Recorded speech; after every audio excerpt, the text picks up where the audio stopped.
প্রিয় পরিবার, অনেক ধন্যবাদ। পৃথিবীতে এমন কোনো মানুষ নাই যার অন্তরে দুঃখ নাই, কষ্ট নাই, না বলা ব্যথা নাই। কিন্তু প্রশ্ন হচ্ছে যে ঈশ্বর শর্তহীন স্বার্থহীন আমাদেরকে ভালোবাসেন, তিনি কি আমাদের দুঃখ, ব্যথা, যাতনা অনুভব করেন? আজকের প্রচারের শিরোনাম, ঈশ্বর কি আপনার দুঃখ, যাতনা, ব্যথা অনুভব করেন? আসুন প্রার্থনা করে। বাবা, তুমি আজকে বুঝিয়ে দাও পৃথিবীর প্রত্যেকটি মানুষ তার অন্তরের গোপন ব্যথা, কষ্ট, দুঃখ তুমি অন্তরে অনুভব করো, কারণ তুমি ভালোবাসো। হ্যাঁ পবিত্র আত্মা, তুমি এটি বুঝিয়ে দাও, তোমার ভালোবাসা কত গভীর, তোমার ভালোবাসা কতটা অনুভব করে।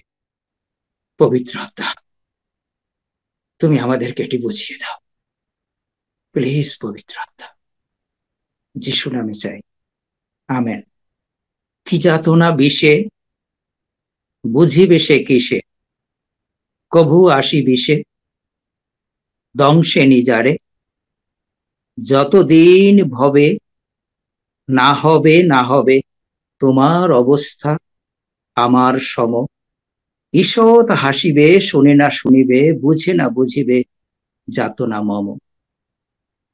কৃষ্ণচন্দ্র মজুমদারের লেখা।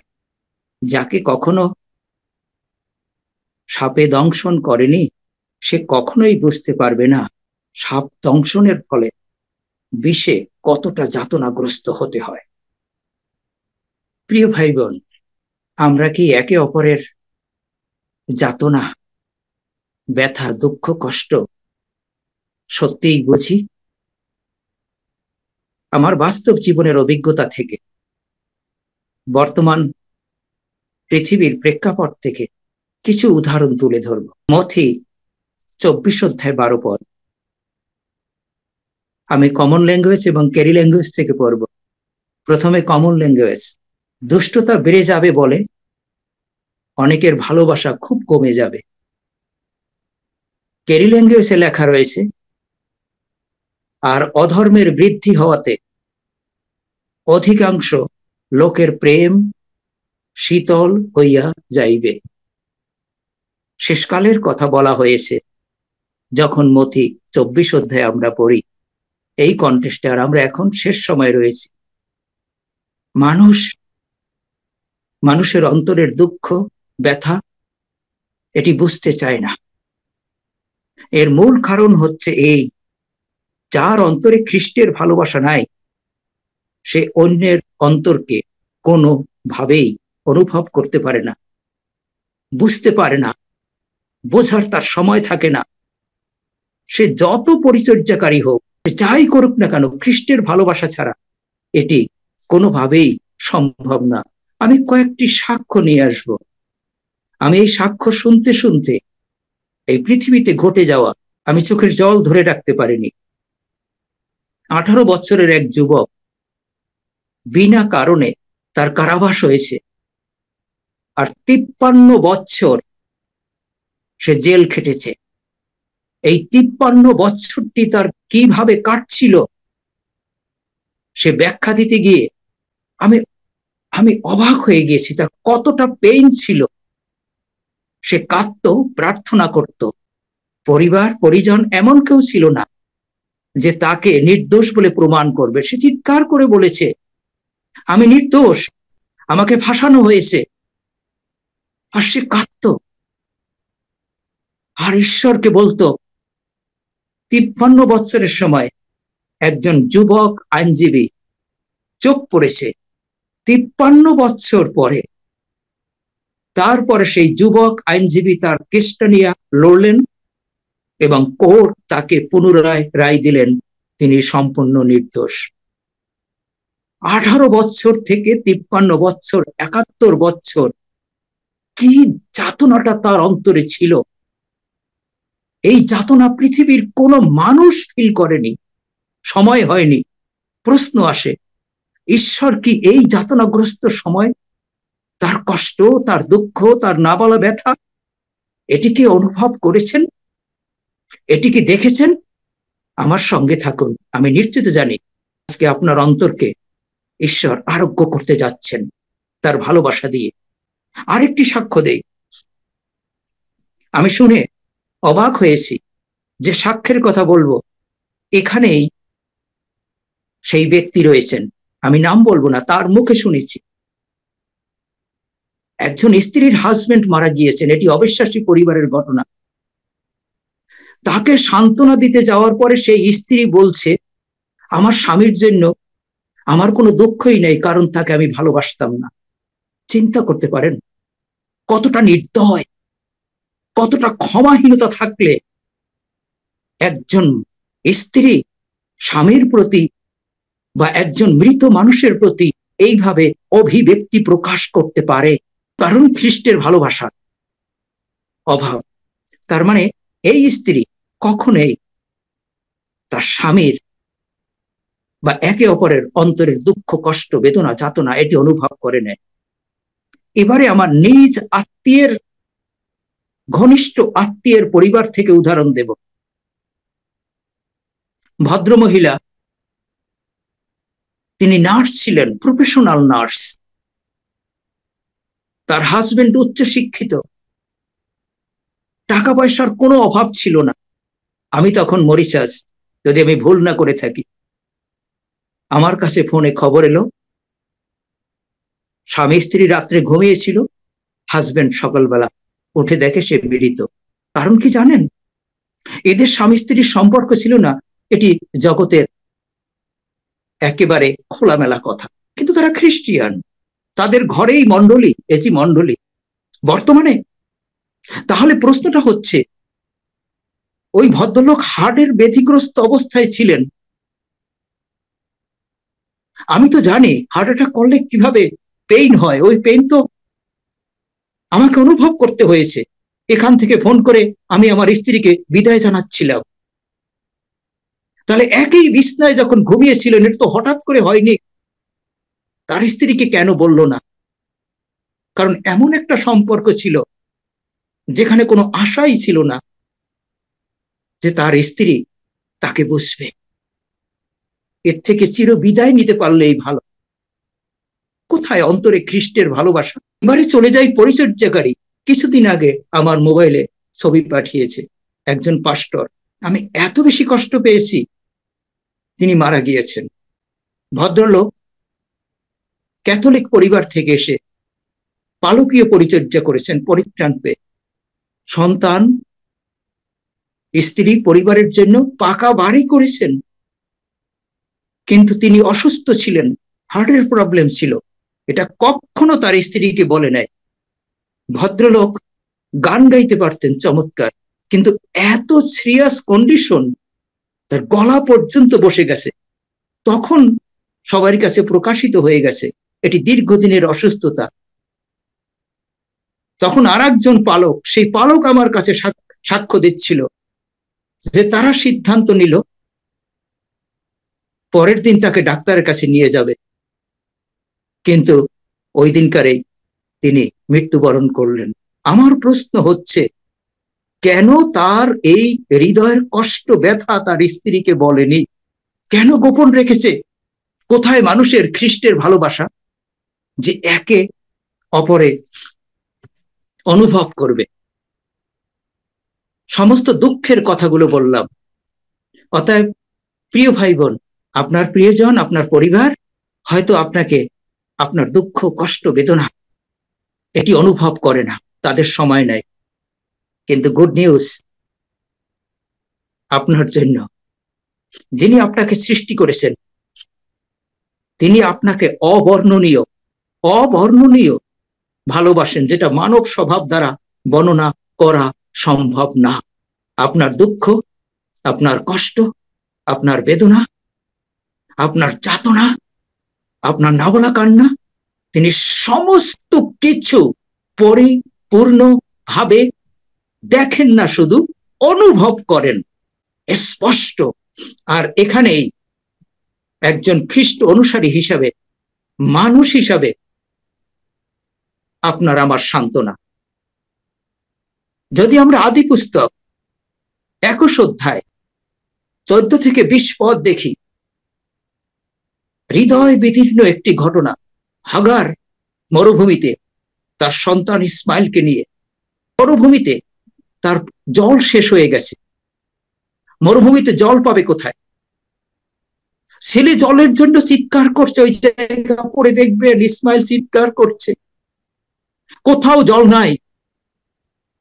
আর এই তৃষ্ণায় ইসমাইল মারা যাবে। একজন মায়ের যদি দেখতে হয় যে তার সন্তান মারা যাবে, ওখানে লেখা রয়েছে একটা তীর ছুড়লে ধনুক থেকে যত দূর যায়, একটি ঝোপের নিচে ইসমাইলকে শুয়ে অত দূর হাগার গিয়ে ক্রন্দন করা শুরু করলেন, যেন মা হিসাবে সন্তানের মৃত্যু তার চোখে দেখতে না হয়। এই অবস্থায় স্বর্গদূত তাকে দেখা দিলেন। ইসমাইলের ক্রন্দন, হাগারের ক্রন্দন ঈশ্বরের কানে পৌঁছল। হাগারের অন্তরের ব্যথা, মরুভূমিতে সমস্ত পৃথিবীর মানুষ রয়েছে, কিন্তু হাগার একা, কেউ নেই তার সঙ্গে।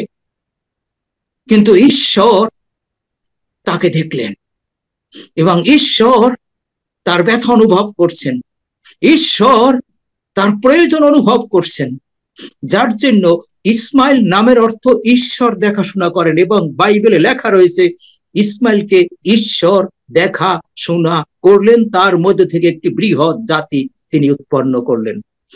প্রিয় ভাই বোন, আপনার অবস্থাটা হয়তো হাগারের মতন। আপনি অনেক লোকজনের মধ্যে রয়েছেন, কিন্তু মরুভূমিতে একা অবস্থায় আছেন, কারো কাছে কিছু বলতে পারেন না, সবাই যেন অপরিচিত, সবাই যেন অচেনা। অথচ সামাজিক স্বীকৃতি স্বরূপ আপনার প্রিয়জন, আপনার ঘনিষ্ঠজন, হাসতে হয় সামাজিক কারণে, চলতে হয় সামাজিক কারণে, কিন্তু হাগারের মতন আপনি মরুভূমিতে রয়েছেন।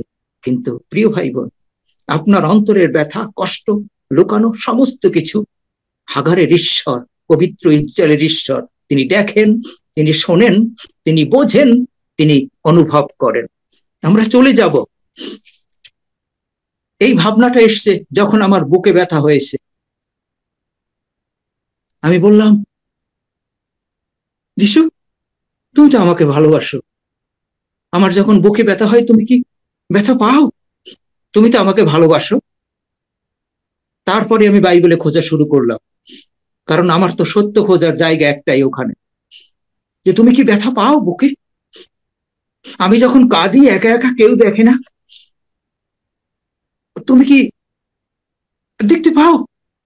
হ্যাঁ, পায়।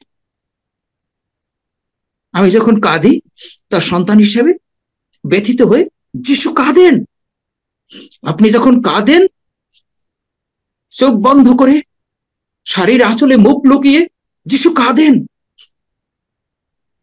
যিশু দেখেন, যিশু অনুভব করেন। আসুন আমরা দেখি যখন 11 অধ্যায় 35 পদ, যিশু কাঁদলেন। প্রশ্ন আসে, কেন কাঁদলেন? যখন 11 অধ্যায় 3 পদে, কারণ যিশু লাসারকে ভালোবাসতেন। স্পষ্ট লেখা রয়েছে, যে যাকে ভালোবাসে তার ব্যথা অনুভব করে, তার জন্য কাঁদে, তার জন্য হাসে, তার জন্য আনন্দ করে। যখন 11 অধ্যায় 3 পদে লেখা রয়েছে, এই জন্য তার বোনেরা যিশুকে এই কথা বলে পাঠালেন, প্রভু, আপনি যাকে ভালোবাসেন তার অসুখ হয়েছে। আপনার অসুখ হলে যিনি আপনাকে ভালোবাসেন তিনি জানেন। আপনার বুকে ব্যথা হলে, আপনার যন্ত্রণা হলে, বৃষ্টি, আপনার অসহ্য যন্ত্রণা হলে, যিনি ভালোবাসেন তিনি আপনাকে জানেন।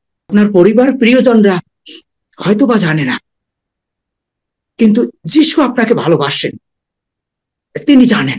তারপরে যদি যোহন 11 অধ্যায় 33 পদ দেখি, যিশু মরিয়মকে এবং তার সঙ্গে যে ইহুদিরা এসেছিল তাদের কাঁদতে দেখে তার অন্তর খুব অস্থির হলো।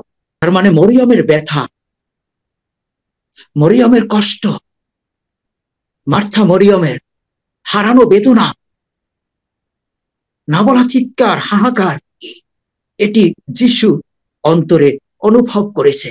কারণ লাসারকে, মার্থা মরিয়মকে যিশু ভালোবাসত।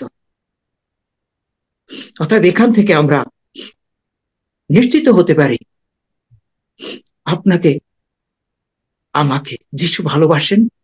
আমাদের যাতনা, আমাদের ব্যথা, আমাদের কষ্ট, আমাদের দুঃখ তিনি শুধু দেখেন না, তিনি একেবারে সম্পূর্ণ অনুভব করেন।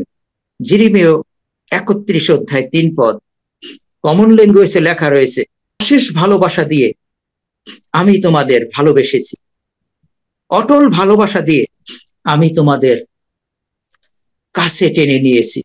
প্রিয় ভাই বোন, আপনি হয়তো ভাবতে পারেন আপনি যিশুর কাছ থেকে অনেক দূরে, কিন্তু একজন খ্রিস্ট বিশ্বাসী হিসাবে আপনি যিশুর ভালোবাসার মধ্যেই রয়েছেন।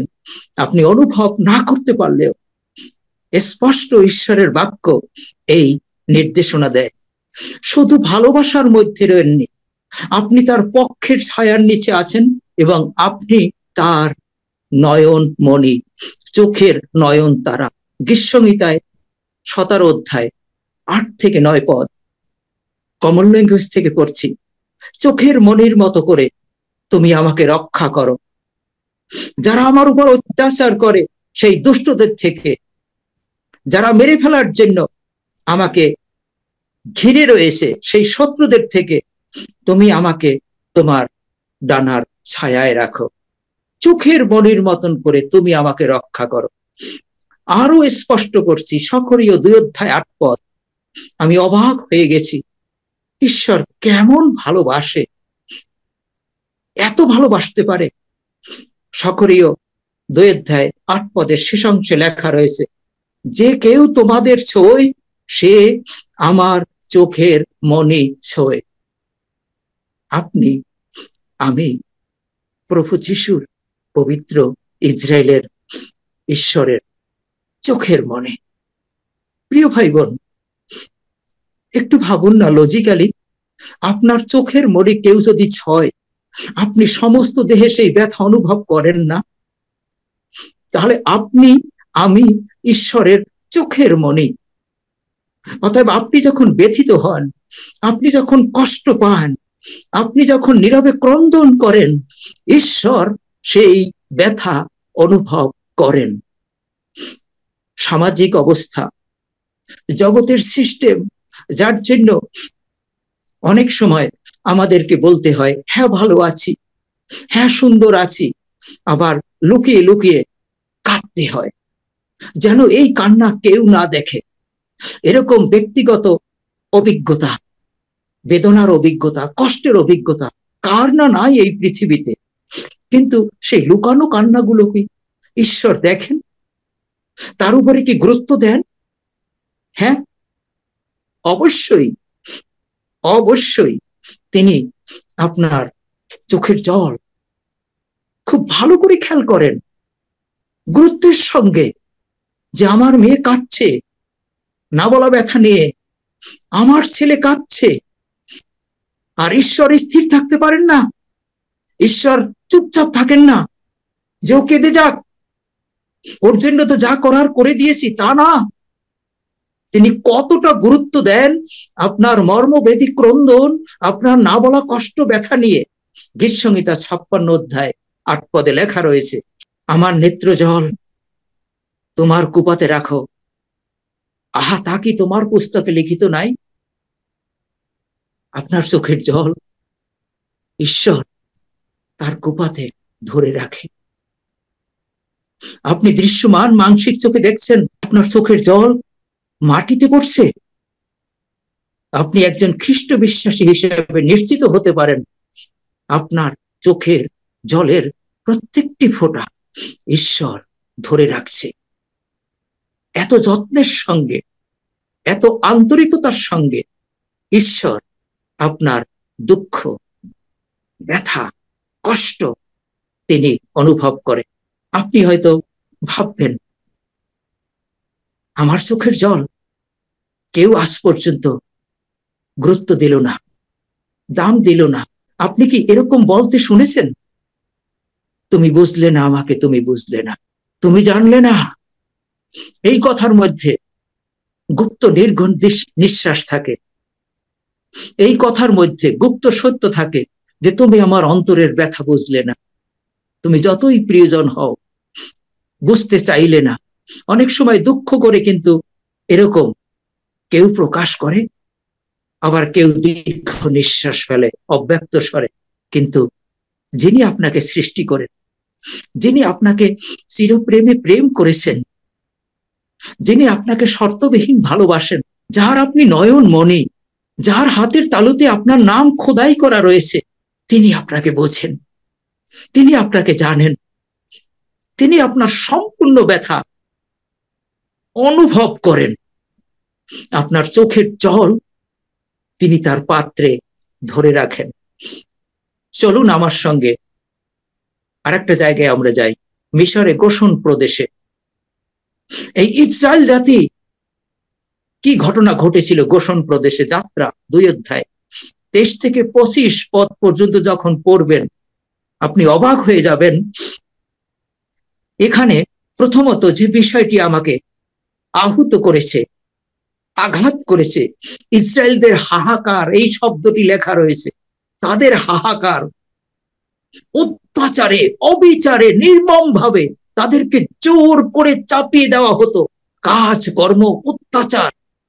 ফরাউন এটি করত, তার প্রশাসন, এবং তারা কান্না করত। ওখানে লেখা রয়েছে, মানে এই বন্দি থেকে যেন মুক্ত হওয়ার কোনো সুযোগ নাই। তারপরে তারা কাতর স্বরে কান্না করতে করতে তারা কাতর স্বরে কাতরাতো, ওখানে লেখা রয়েছে। তারপরেই লেখা আছে ঈশ্বর মনোযোগ দিলেন। অতএব আপনার পরিবারটি হয়তো গোশন প্রদেশ, আপনার জীবনে ঈশ্বরের উপস্থিতিও আছে, কিন্তু আপনার ক্রন্দন থামছে না। আপনি হয়তো গোশন প্রদেশে রয়েছেন, ইসরায়েল জাতির মতন।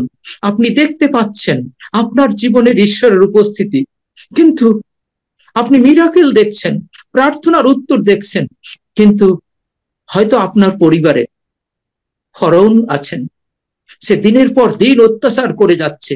হতে পারে আপনার সন্তান, হতে পারে আপনার স্বামী, হতে পারে আপনার স্ত্রী, হতে পারে আপনার মণ্ডলীর লোক, দিনের পর দিন অত্যাচার করে যাচ্ছে। কারণ ফরাউনের মন এত কঠিন, তিনি বুঝতে চাচ্ছেন না। কিন্তু যিনি আপনাকে সৃষ্টি করেছেন, আপনার কাতর স্বর, আপনার আর্তনাদ তিনি শুনছেন, তিনি মনোযোগ দিয়েছেন।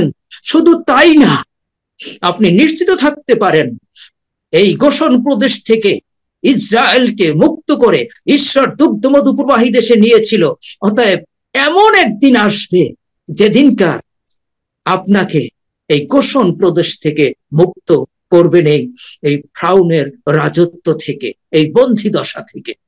অতএব প্রিয় ভাই বোন, হতাশ হবেন না কোনো ভাবেই। প্রভু যিশু বাবা ভালোবাসে, তাই না? আপনি কি জানেন প্রভু যিশু আপনার প্রত্যেকটি হার্টবিট জানেন? আমি সাংঘাতিক ভাবে সান্ত্বনা পাই যিশু বাবার দিকে তাকিয়ে। এত বোঝো তুমি, এত বোঝো, এত ভালোবাসো। ইব্রিয় 4 অধ্যায় 15 পদ, কেননা আমরা এমন মহাযাজক পাই নাই যিনি আমাদের দুর্বলতা ঘটিত দুঃখে দুঃখিত হইতে পারেন না। তিনি সর্ববিষয়ে আমাদের ন্যায় পরীক্ষিত হইয়াছেন, বিনা পাপে। আমাদের যে মহাযাজক, আমি যখন যিশু বাবার কথা চিন্তা করছি, পৃথিবীর ইতিহাসে, একটু ভাবুন, পৃথিবীর ইতিহাসে এত নির্যাতন, এত যাতনা কেউ ভোগ করেনি। তার মানে একেবারে সর্বশ্রেষ্ঠ যাতনাগ্রস্ত, সর্বশ্রেষ্ঠ দুঃখ ভোগকারী মানুষ ছিলেন আমাদের মহাযাজক, ত্রাণকর্তা প্রভু যিশু। যিনি আপনাকে আমাকে প্রচন্ড ভালোবাসেন। অতএব কি যাতনা বিষে তিনি বোঝে যাতনা কাকে বলে, তিনি বোঝেন দুঃখ কাকে বলে, তিনি বোঝেন ক্রন্দন কাকে বলে। ভীত ভীত কেন, কেন আমাকে পরিত্যাগ করেছো, তিনি বোঝেন কষ্ট দুঃখ, তার সেই অভিজ্ঞতা আছে। যদি অভিজ্ঞতা না থাকতো, আর যদি কষ্ট ভোগের মধ্যে থেকে না যেতেন, তাহলে আমাদেরকে তিনি সান্ত্বনাও দিতে পারতেন না, আমাদেরকে শক্তিও দিতে পারতেন না। যার জন্য প্রিয় ভাই বোন, আর কেউ না বুঝুক এ নিয়ে অভিমান করবেন না, আর কেউ না বুঝুক এ নিয়ে দুঃখ করবেন না, আর কেউ পাশে না দাঁড়াক এ নিয়ে দুঃখ করবেন না, হতাশ হবেন না। যিনি আপনাকে ভালোবেসে ক্রুশে জীবন দিয়েছেন, যিনি আপনার পাপভার তুলে নিয়েছেন, যিনি আপনাকে চিরপ্রেমে প্রেম করেছেন, যিনি আপনাকে পরিধান করিয়ে আপনাকে ধার্মিক করেছেন, সন্তান করেছেন, চোখের নয়নমণি করেছেন, আপনার নাম তার হাতের তালুতে লেখা রয়েছেন, তিনি বলছেন, আমি বুঝি সন্তান, আমি বুঝি তোমাকে, আমি বুঝি তোমার গভীর কষ্টগুলো, আমি বুঝি হাগারের মতন তোমার অন্তরে যে হাহাকার রয়েছে, ক্রন্দন রয়েছে, যা কোনো মানুষের কাছে বলা যায় না। আমি বুঝি, আমি তোমাকে মুক্ত করব, স্বাধীন করব, তোমার জন্য নতুন জেরুজালেম আমি প্রস্তুত করে রেখেছি। ওখানে আর কোনো চোখের জল থাকবে না, দুঃখ থাকবে না, আর ওখানে কোনো বেদনা থাকবে না, না বলা কোনো কষ্ট থাকবে না। অতএব প্রিয় ভাই বোন, আপনি জানেন যিশু আপনাকে এত বেশি ভালো বোঝে, আমাকে এত বেশি ভালো বোঝে। যদি সত্যি যিশুর মতন প্রভু না পেতাম, তাহলে আমি কোনোভাবেই বিশ্বাসে স্থির থাকতে পারতাম না, আমি কোনোভাবেই পথ চলতে পারতাম না। এই ব্রোকেন ওয়ার্ল্ড, এই পাপময় পৃথিবীতে, এই ভগ্নচূর্ণ পৃথিবীতে কোনোভাবেই আমি চলতে পারতাম না। কারণ মানুষের কাছ থেকে আশাহত হতে হয়, আর এটি স্বাভাবিক, কিন্তু খ্রিস্টের কাছ থেকে কখনোই আশাহত হবেন না। প্রচন্ড ভালোবাসে, ভীষণ ভালোবাসে, ভীষণ ভাবে আপনাকে অনুভব করে। অতএব আজকে থেকে মনের অভিমান অভিযোগ ছেড়ে ফেলুন, আর প্রভুকে এই কথা বলুন, প্রভু সত্যিই তোমাকে ধন্যবাদ, তুমি আমার কষ্ট বোঝো, ব্যথা বোঝো, এবং তুমি সেটি অনুভব করো। আর এমন একদিন আসছে, তুমি আমার জন্য এমন কিছু করে রেখেছো যে অনন্তকাল ধরে তোমার সঙ্গে থাকবো। আর চোখের জল, আর দুঃখ, আর হাহাকার, আর বেদনা, আর অব্যক্ত কান্না থাকবে না, শুধু ভালোবাসা, শান্তি, আনন্দ। আরেকটি গুড নিউজ কি জানেন? এখন পৃথিবীতে কেউ না বোঝে, স্বর্গে কিন্তু সবাই সবাইকে বুঝবে, কারণ ওখানে সমস্ত পরিবারটাই ধার্মিক, ভালোবাসা, ওখানে কেউ কাউকে এড়িয়ে যাবে না। এমন একটি পরিবার আমরা পেতে যাচ্ছি প্রভু যিশুর মধ্য থেকে। ঈশ্বর আশীর্বাদ করুন। Love you all. Amen. Amen.